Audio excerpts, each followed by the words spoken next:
So this is the SATELLAI Dog Collar. I'm going to actually show it to you on my dog here in just a minute, show you exactly how it works within the app. This was given to me by the company Exchange to do a video, but the reviews of it are my own. I can say this, the packaging was great, and the actual build quality of it I'm very impressed with. You can see there, that's where the charging point is. It has a magnetic clip there.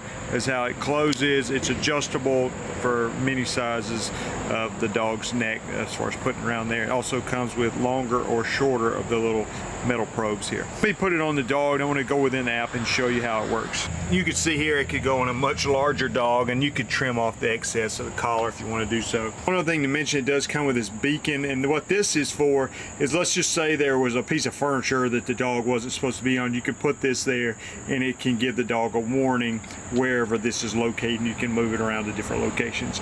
Let me show you the app, how that works with an actual dog. Once you download an app and get a telecom plan, which it does need one of those, then you put in your address and you can enter in your dog or multiple dogs.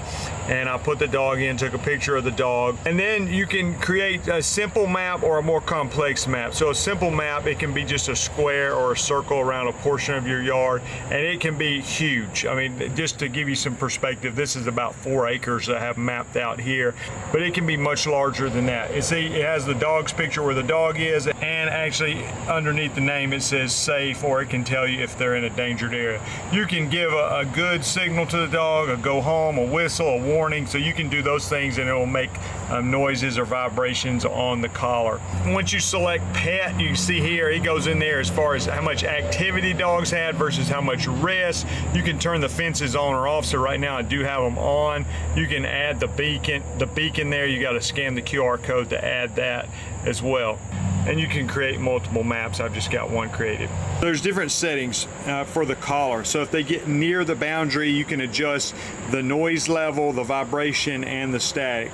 So if they go past their boundary, you again can adjust noise, vibration, static. You can put them all, you can have them all disabled, or you can have some of them on. So for instance, in this situation, if they're near the boundary, I want it to beep and also vibrate, but no static. If they go beyond the boundary, then it's going to beep and vibrate, but also with the static. If they've escaped, and then you tell it what to do as well. Another good feature of the collar is that battery lasts up to 120 hours, and then it's rechargeable battery. So that's good as well. You see my dog's comfortable wearing it. Let's show you how it works when the dog's actually moving. All right, we're going for a walk. We're just going to try to get a little bit closer to the boundary, and the dog has learned very quickly that the beeping noise means to go back. But you can see as I'm walking, it's showing where the dog is. Again, it's keeping track with exactly where the dog is moving, going to give you a report if she's within the boundary or if she's going past the boundary. It's going to beep or vibrate or do the static electricity depending on how you have it set up when they approach or exceed the boundary.